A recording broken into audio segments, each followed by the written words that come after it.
Hi there. Imagine showing up for your first day at work and no one's there to greet you. You don't have the stuff that you need to start well. You're stuck in a room to do compliance training. And essentially you go home and go, holy cow, that was not the best experience. And think about then, fast forward to whatever time you pick and think about a last day and that you've invested a huge amount of time in an organization and they have in you and you're leaving. And that doesn't feel very good either. That if it's your choice, it's like you have somehow abandoned ship. And if it's the organization's choice, it's like you didn't exist. And so, of course, what matters most is what we do between the first and last day. Nevertheless, those two bookend experiences have a major impact on our success in the organization. So we wanted to write a story that is hopefully will perhaps challenge you or have you reconsider what the flow and experience is on the journey from the first to the last day.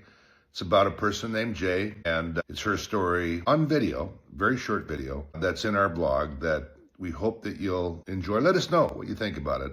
Perhaps get you thinking. Thanks. Bye for now. Have a great, great week. So what does it really look like when a company gets its culture right?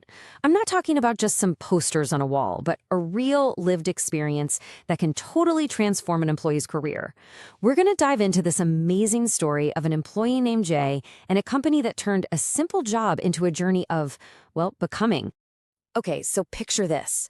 We start with Jay sitting in a coffee shop, and she's just wrestling with that all too familiar new job anxiety. She's thinking back on her old jobs, where she felt totally disconnected, like just another part in a giant machine that could be swapped out at any time.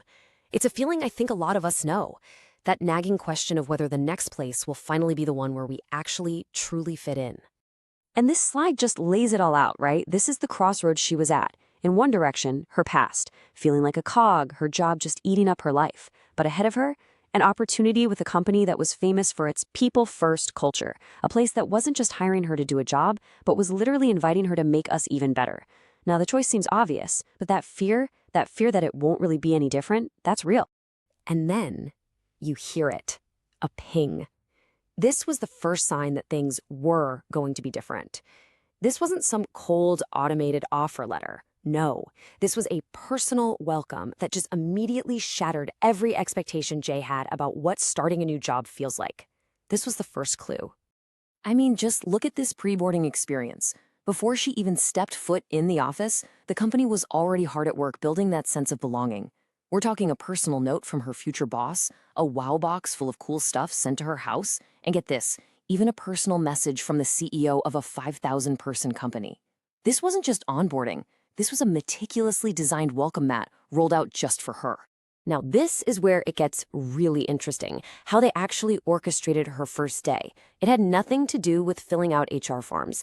It was a series of very intentional, very human moments.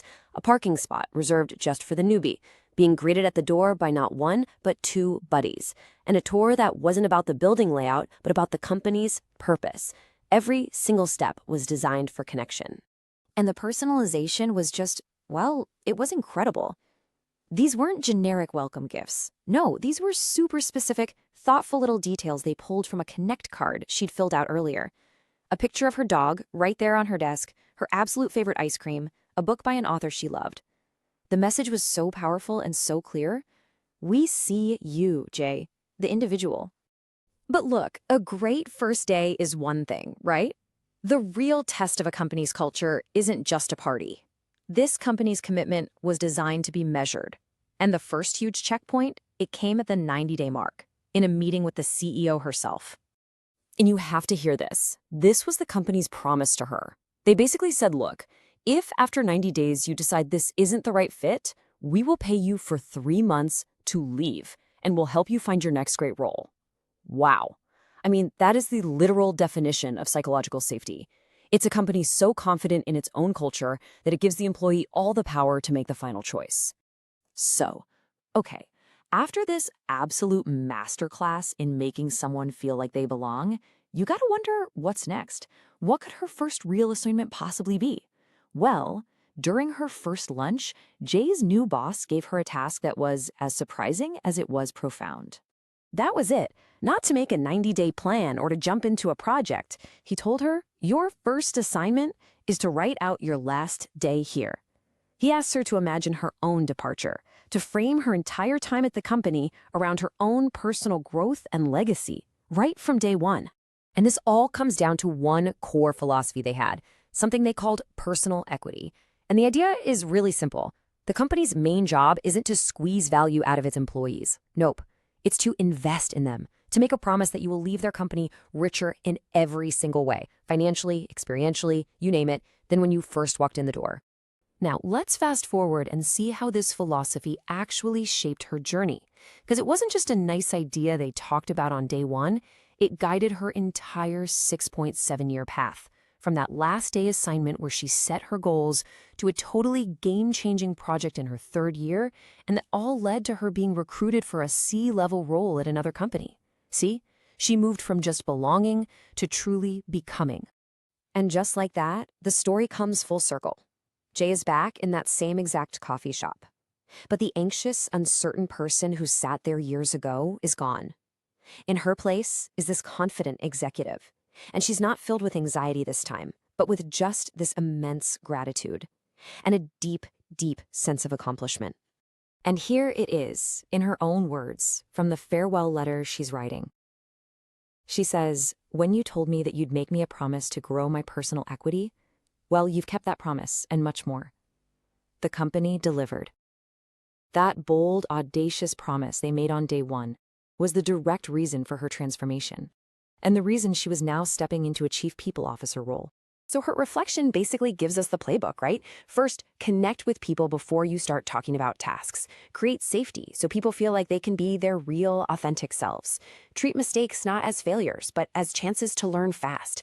Connect every single project to a bigger purpose.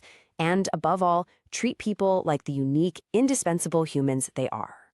And how perfect is this for a bookend to the story? Her very last meeting in the office was with the two buddies who greeted her at the door on her very first day.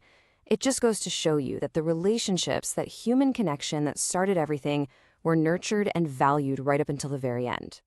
And that kind of leaves us with the ultimate question, doesn't it? A great culture isn't about preventing people from leaving, because everybody eventually has a last day.